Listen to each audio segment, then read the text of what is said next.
सभी भक्तों और ईश्वर की संतानों को मेरा कोटि कोटि प्रणाम और बाबा भोले सबका कल्याण करें तथा सबकी मनोकामनाओं को पूरा करें, ऐसी आशा है तथा प्रार्थना है बाबा भोले से। जैसा कि हमने शिव पुराण के श्री रुद्र संहिता के द्वितीय खंड को समाप्त कर दिया था पिछले वीडियो में, आज हम तृतीय खंड का शुरुआत करेंगे और शुरुआत करते हैं पहले अध्याय से। उससे पहले ओम नमः शिवाय, हर हर महादेव। पहला अध्याय, हिमालय विवाह।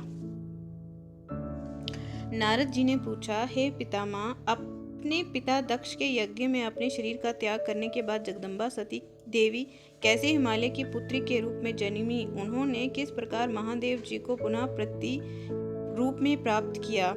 प्रभु, मुझ पर कृपा कर मेरे इन प्रश्नों का उत्तर देकर मेरी जिज्ञासा शांत कीजिए। ब्रह्मा जी उत्तर देते हुए बोले, हे मुनि श्रेष्ठ नारद, उत्तर दिशा की ओर हिमवान नामक विशाल पर्वत है। ये पर्वत तेजस्वी और समुद्र समृद्ध है तथा दो रूपों में प्रसिद्ध है। पहला स्थावर और दूसरा जंगम।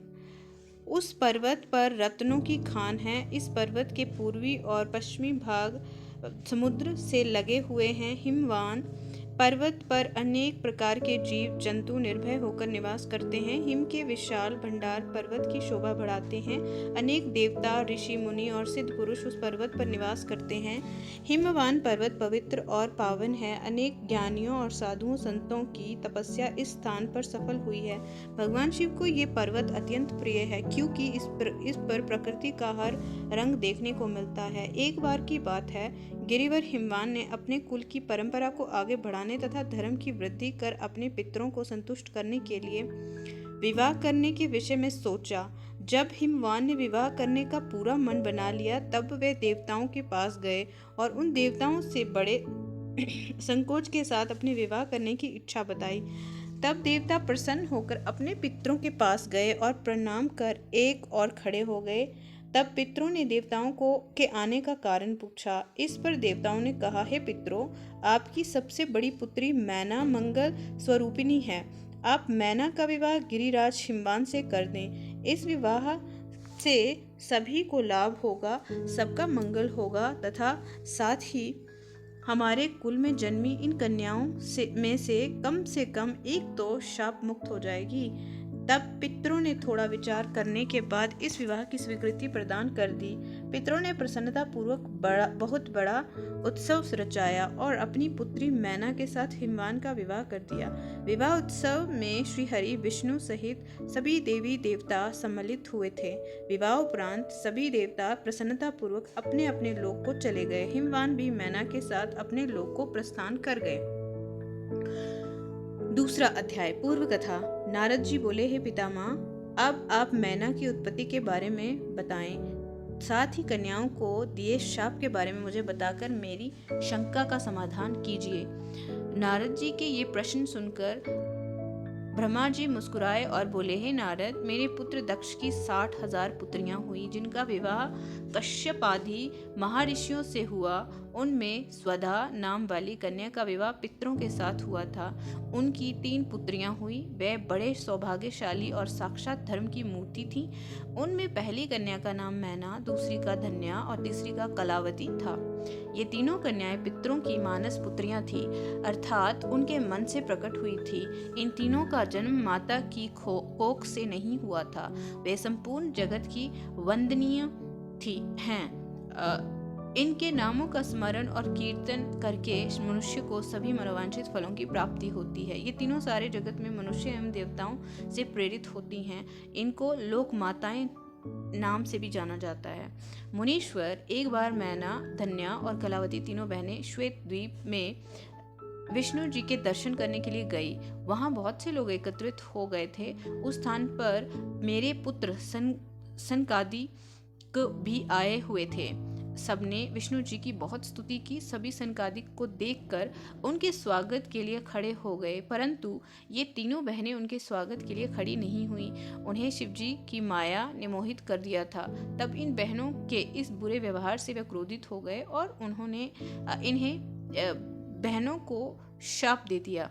सनकादिक मुनि बोले कि तुम तीनों बहनों ने अभिमानवश खड़े होकर मेरा अभिवादन नहीं किया, इसीलिए तुम सदैव स्वर्ग से दूर हो जाओगी और मनुष्य के रूप में ही पृथ्वी पर रहोगी।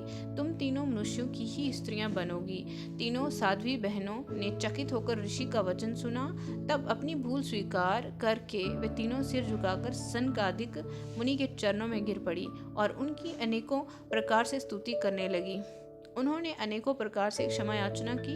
तीनों कन्याएं मुनिवर को प्रसन्न करने हेतु उनकी प्रार्थना करने लगी। वह बोली कि हम मूर्ख हैं जो हमने आपको प्रणाम नहीं किया। अब हम पर कृपा कर हमें स्वर्ग को पुनः प्राप्त करने का कोई उपाय बताएं। तब सनकादिक मुनि बोले, हे पितरों की कन्याओं, हिमालय पर्वत हिम का आधार है। तुम में सबसे बड़ी मैना हिमालय की पत्नी होगी और इसकी कन्या का नाम पार्वती होगा। दूसरी कन्या धन्या राजा जनक की पत्नी होगी और इसके गर्भ से महालक्ष्मी के साक्षात स्वरूप देवी सीता का जन्म होगा।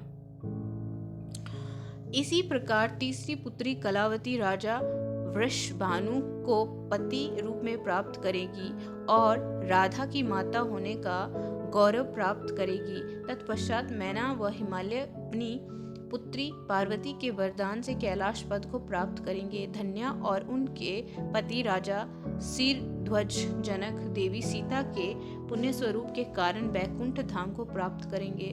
वृषभानु और कलावती अपनी पुत्री राधा के साथ गोलोक में जाएंगे।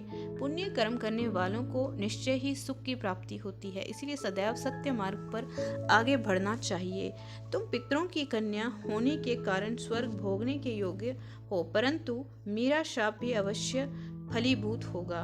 परंतु तब तुमने मुझसे क्षमा मांगी है तो मैं तुम्हारे शाप के असर को कुछ कम अवश्य कर दूंगा। धरती पर अवतीर्ण होने के पश्चात तुम साधारण मनुष्य की भांति ही रहोगी, परंतु विवाह के पश्चात जब तुम्हें संतान की प्राप्ति हो जाएगी और तुम्हारी कन्याओं को यशा योग्य वर मिल जाएंगे और उनका विवाह हो जाएगा, अर्थात तुम अपनी सभी जिम्मेदारियों को पूर्ण कर लोगी, तब भगवान श्री हरि विष्णु के दर्शनों से तुम्हारा कल्याण हो जाएगा। मैना की पुत्री पार्वती कठिन तप के द्वारा शिव की प्राण वल्लभा बनेगी। धन्या की पुत्री सीता दशरथ नंदन श्री रामचंद्र जी को पति रूप में प्राप्त करेगी। कलावती की पुत्री राधा श्री कृष्ण के स्नेह में बंधकर उनकी प्रिया बनेगी। ये कहकर मुनि सनकादिक वहां से अंतर्ध्यान हो गए। तत्पश्चात पितरों की 3 कन्याएं शाप से मुक्त होकर अपने धाम को चली गई। तीसरा अध्याय, देवताओं का हिमालय के पास जाना। नारद जी बोले, हे ब्रह्मा जी, हे महामते, आपने अपने श्री मुख से मैना के पूर्व जन्म की कथा कही जो कि अद्भुत और अलौकिक थी। भगवान, अब आप मुझे ये बताएं कि पार्वती जी मैना से कैसे उत्पन्न हुई और उन्होंने त्रिलोकीनाथ भगवान शिव को किस प्रकार पति रूप में प्राप्त किया। ब्रह्मा जी बोले, हे नारद, मैना और हिमान के विवाह पर बहुत उत्सव मनाया गया। विवाह के पश्चात वे दोनों अपने घर पहुंचे। तब हिमालय और मैना सुखपूर्वक अपने घर में निवास करने लगे। तब श्री हरि अन्य देवताओं को अपने साथ लेकर हिमालय के पास गए। सभी देवताओं को अपने राज दरबार में आया देखकर हिमालय बहुत प्रसन्न हुए। उन्होंने सभी देवताओं को प्रणाम कर उनकी स्तुति की और वे भक्ति भाव से उनका आदर सत्कार करने लगे। वे देवताओं की सेवा करके अपने को धन्य मान रहे थे। मुने हिमालय दोनों हाथ जोड़कर उनके सामने खड़े हो गए और बोले, भगवान, आप सबको एक साथ अपने घर में आया देखकर मैं प्रसन्न हूँ। सच कहूँ तो आज मेरा जीवन सफल हो गया। आज मैं धन्य हो गया। मेरा राज्य और मेरा पूरा कुल आपके दर्शन मात्र से ही धन्य हो गया। आज मेरा तप, ज्ञान और सभी कार्य सफल हो गए हैं। भगवान, आप मुझे अपना सेवक समझें और मुझे आज्ञा दें कि मैं आपकी क्या सेवा करूं। मुझे बताएं कि मेरे योग्य क्या सेवा है। गिरिराज हिमालय के ये वचन सुनकर देवतागण प्रसन्नतापूर्वक बोले, हे हिमालय, हे गिरिराज, देवी जगदम्बा उमा ही प्रजापति दक्ष के यहाँ उनकी कन्या सती के रूप में प्रकट हुई। घोर तपस्या करने के बाद उन्होंने शिवजी को पति रूप में प्राप्त किया, परंतु अपने पिता दक्ष के यज्ञ में वे अपने पति का अपमान सह न सकी और उन्होंने योगाग्नि में अपना शरीर भस्म कर दिया।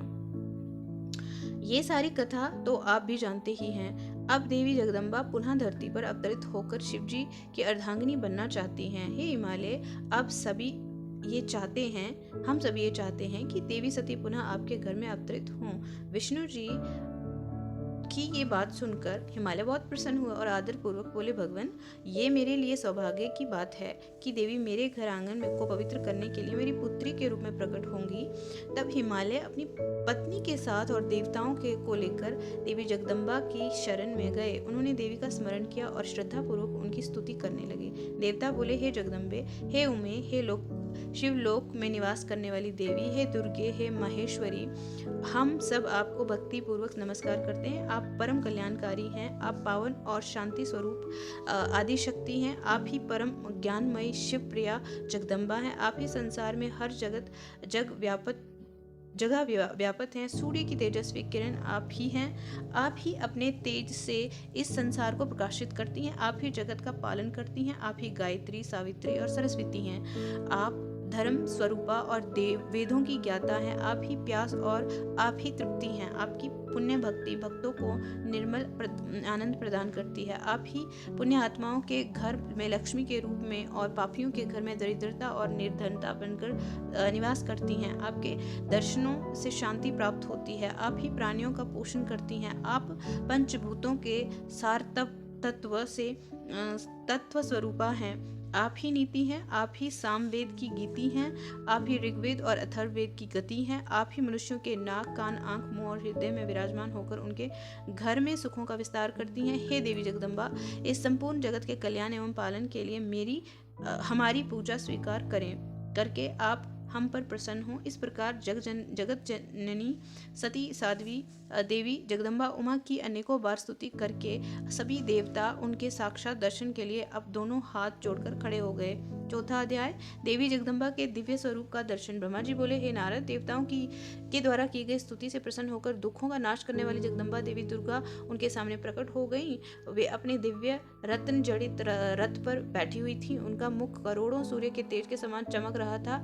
उनका गौर वर्ण दूध के समान उज्जवल था। उनका रूप अतुल्य था। रूप में उनकी तुलना किसी से भी नहीं की जा सकती थी। वे सभी गुणों से युक्त थी। दुष्टों का संहार करने के कारण ही वे चंडी कहलाती हैं। वे अपने भक्तों के सभी दुखों और पीड़ाओं का निवारण करती हैं। देवी जगदम्बा पूरे संसार की माता हैं। वे ही प्रलय काल में समस्त दुष्टों को उनके बांधुओं सहित घोर निद्रा में सुला देती हैं। वही देवी उमा इस संसार का उद्धार करती हैं। उनके मुखमंडल का तेज अद्भुत है। वह तेज के कारण उनकी और देख पाना भी संभव नहीं है। तब उनके अमृत दर्शनों की इच्छा लेकर श्री हरि सहित सभी ने स्तुति की। तब उनके अमृतमय स्वरूप को देखा। उनके अद्भुत स्वरूप के दर्शन के सभी देवता आनंदित होकर बोले, हे महादेवी जगदम्बा, हम आपके दास हैं। आपकी शरण में हम बहुत आशा से आए हैं।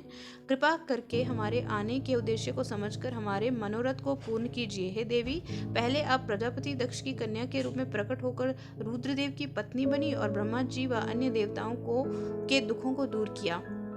अपने पिता के यज्ञ में आपने पति का अपमान देखकर स्वेच्छा से आपने शरीर का त्याग कर दिया। इससे रुद्रदेव बड़े दुखी हुए हैं। वे अत्यंत शोकाकुल हो गए हैं। साथ ही आपके यहाँ चले आने से देवताओं की जो इच्छा थी वे भी अधूरी रह गई है। इसीलिए हे जगदम्बिके, आप पृथ्वी लोक पर पुनः अवतार लेकर रुद्रदेव को पति रूप में पाएं, ताकि इस लोक का कल्याण हो सके और संत कुमार मुनि का कथन भी पूर्ण हो सके। हे भगवती, आप हम सब पर ऐसी ही कृपा करें ताकि हम सभी प्रसन्न हो जाएं तथा महादेव जी भी पुनः सुखी हो जाएं, क्योंकि आपसे वियोग होने के कारण वे अत्यंत दुखी हैं। कृपा करके हमारे सभी कष्टों और दुखों को दूर करें। हे नारद, ऐसा कहकर सभी देवता पुनः भगवती की आराधना करने लगे। तत्पश्चात हाथ जोड़कर चुपचाप खड़े हो गए। तभी उनकी अनन्य स्तुति में देवी उमा को बहुत प्रसन्नता हुई। तब देवी शिवजी का स्मरण करते हुए बोली, हे हरे, हे ब्रह्मा जी तथा समस्त देवताओं और ऋषि मुनियों, मैं तुम्हारी आराधना से बहुत प्रसन्न हूँ। तब तुम सभी अपने अपने निवास स्थानों पर जाओ और सुखपूर्वक वहां पर निवास करो। मैं निश्चय ही अवतार लेकर हिमालय मैना की पुत्री के रूप में प्रकट होंगी, क्योंकि मैं अच्छे से जानती हूँ कि जब से मैंने दक्ष के यज्ञ की अग्नि में अपना शरीर त्यागा है, तब से मेरे पति त्रिलोकीनाथ महादेव जी भी निरंतर कालाग्नि में जल रहे हैं। उन्हें हर समय मेरी ही चिंता रहती है। वे हर समय ये सोचते हैं कि उनके क्रोध के कारण ही मैं उनका अपमान देखकर वापस नहीं आई और मैंने वहीं अपना शरीर त्याग दिया। यही कारण है कि उन्होंने अलौकिक वेश धारण कर लिया है। वह सदैव योग में ही लीन रहते हैं। अपनी प्राण प्रिया का वियोग वे सहन नहीं कर सके हैं, इसीलिए उनकी ये भी यही इच्छा है कि मैं पुनः पृथ्वी पर अवतीर्ण हो जाऊं, ताकि हमारा मिलन पुनः संभव हो सके। महादेव जी की इच्छा मेरे लिए सदैव सर्वोपरि है, अतः मैं अवश्य ही हिमालय मैना की पुत्री के रूप में अवतार लूंगी। इस प्रकार देवताओं को बहुत आश्वासन देकर देवी जगदम्बा वहां से अंतर्ध्यान हो गई। तत्पश्चात श्रीहरि व अन्य देवताओं का मन प्रसन्नता से और हर्ष से खिल उठा। वे उस स्थान को जहां देवी के दर्शन दिए थे अनेकों बार नमस्कार कर अपने अपने धाम को चले गए।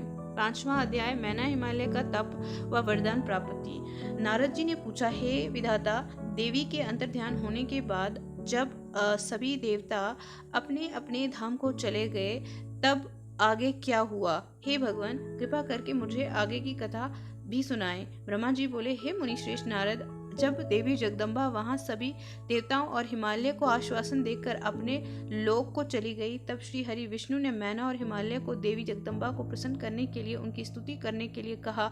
साथ ही देवी का भक्ति पूर्वक चिंतन करने और उनकी भक्ति भावना से तपस्या करने का उपदेश देकर सभी देवताओं सहित विष्णु जी भी अपने वैकुंठ लोक को चले गए। तत्पश्चात मैना और हिमालय दोनों सदैव देवी जगदम्बा के अमृतमय और कल्याणमय स्वरूप का चिंतन करते और उनकी आराधना में ही मगन रहते थे। मैना देवी की कृपा दृष्टि पाने के लिए शिव जी सहित उनकी आराधना करती रही।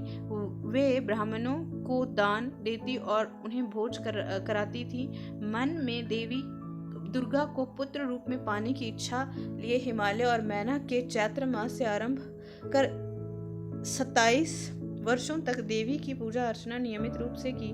मैना अष्टमी तिथि व्रत रखकर नवमी को लड्डू, खीर, पीठी, श्रृंगार और विभिन्न प्रकार के पुष्पों से उन्हें प्रसन्न करने का प्रयास करती। उन्होंने गंगा के किनारे दुर्गा देवी की मूर्ति बना रखी थी। वह सदैव उनकी नियम से पूजा करती थी। मैना देवी के निराहार रहकर पूजा करती, कभी जल पीकर कभी हवा से ही व्रत को पूरा करती। 27 वर्ष तक नियम पूर्वक भक्ति भावना से जगदम्बा दुर्गा की आराधना करने के पश्चात वे प्रसन्न हो गई।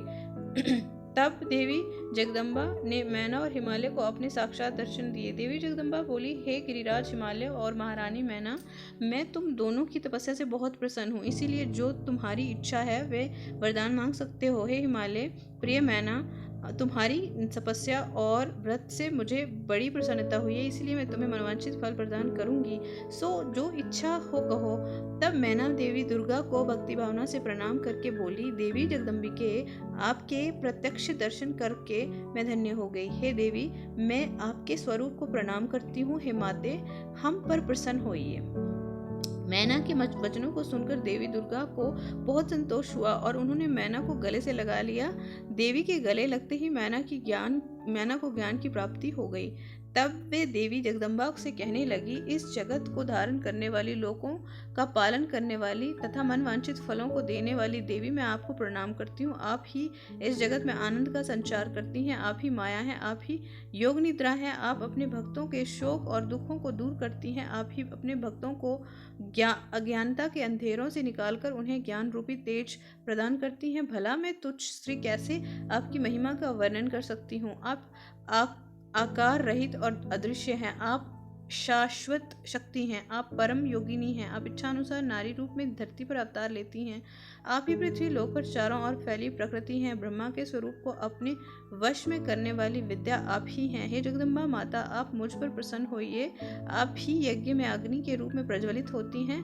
माता, आप ही सूर्य की किरणों को प्रकाश प्रदान करने वाली शक्ति हैं। चंद्रमा की शीतलता भी आप ही हैं। ऐसी महान और मंगलकारी देवी जगदम्बा का मैं सत्वन करती हूँ। माते, मैं आपकी वंदना करती हूँ। संपूर्ण जगत का पालन करने वाले और जगत के कल्याण करने वाली शक्ति भी आप ही हैं।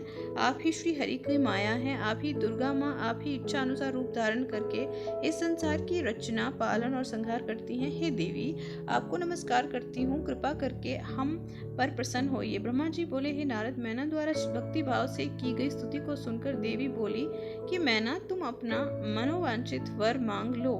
तुम्हारे द्वारा मांगी गई वस्तु मैं अवश्य प्रदान करूंगी। मेरे लिए कोई भी वस्तु अधेय नहीं है। देवी जगदम्बा के इन वचनों को सुनकर मैना बहुत खुश हुई और बोली, हे शिवे, आपकी जय हो। हे जगदम्बिके, आप ही ज्ञान प्रदान करती हैं। आप ही सबको मनोवांछित वस्तु प्रदान करती हैं। हे देवी, मैं आपसे वरदान मांगती हूँ। हे माते, आप मुझे 100 पुत्र प्रदान करें और जो बलशाली और पराक्रमी हो, जिनकी आयु लंबी और तत्पश्चात मेरी एक पुत्री हो जो साक्षात आपका ही रूप हो। हे देवी, आप सारे संसार में पूजित हैं तथा सभी गुणों से संपन्न और आनंद देने वाली हैं। हे माता, आप भी सभी कार्यों को सिद्ध करने वाली हैं। हे भगवती, देवताओं के कार्यों को पूरा करने के लिए आप रुद्रदेव की पत्नी हुए और इस संसार को अपनी कृपा से कृतार्थ करने के लिए मेरी पुत्री बनकर जन्म लीजिए। मैना के कहे वचनों को सुनकर देवी भगवती मुस्कुराने लगी। तब उन सबके मनोरथों को पूर्ण करने वाली देवी मुस्कुराते हुए बोली, मैना, मैं तुम्हारी भक्ति भाव से की गई तपस्या से बहुत प्रसन्न हूँ। मैं तुम्हारे द्वारा मांगे गए वरदानों को अवश्य ही पूर्ण करूंगी। सर्वप्रथम मैं तुम्हें 100 बलशाली पुत्रों की माता होने का वर प्रदान करती हूँ। उन 100 पुत्रों में से सबसे पहले जन्म लेने वाला पुत्र सबसे अधिक शक्तिशाली और बलशाली होगा। तत्पश्चात मैं स्वयं तुम्हारी पुत्री के रूप में तुम्हारे गर्भ में जन्म लूंगी। तब मैं देवताओं के हित का कल्याण करूंगी। एक ऐसा कहकर जगत जननी परमेश्वरी देवी जगदम्बा वहां से अंतर्ध्यान हो गई। तब महेश्वरी ने से अपने द्वारा मांगा गया अभीष्ट फल पाकर देवी मैना खुशी से झूम उठी। तत्पश्चात वे अपने घर चली गई। घर जाकर मैना ने अपने पति हिमालय को भी अपनी तपस्या की पूर्णता और वरदानों की प्राप्ति के बारे में बताया, जिसे सुनकर हिमालय बहुत प्रसन्न हुए। तब वे दोनों अपने भाग्य की सराहना करने लगे। तत्पश्चात कुछ समय बाद मैना को गर्भ ठहरा। धीरे धीरे समय व्यतीत होता गया। समय पूर्ण होने पर मैना ने एक पुत्र को जन्म दिया, जिसका नाम मैनाक रखा गया। पुत्री प्राप्ति की सूचना मिलने पर हिमालय हर्ष से उद्वेलित हो गए और उन्होंने अपने नगर में बहुत बड़ा उत्सव किया। इसके बाद हिमालय के यहाँ 99 और पुत्रों का जन्म हुआ। 100 पुत्रों में मैनाक सबसे बड़ा और बलशाली था। उसका विवाह नाग कन्याओं से हुआ। जब इंद्रदेव पर्वतों पर क्रोध करके उनके पंखों को काटने लगे तो मैनाक शरण में चला गया। उस समय पवन देव ने इस कार्य में मैनाक की सहायता की। वहां उसकी समुद्र से मित्रता हो गई। मैनाक पर्वत ही अपने बाद प्रकटे सभी पर्वतों में पर्वतराज कहलाता है। आज के लिए इतना ही। आगे का अगली वीडियो में जारी रखेंगे। धन्यवाद। ईश्वर सबका कल्याण करे।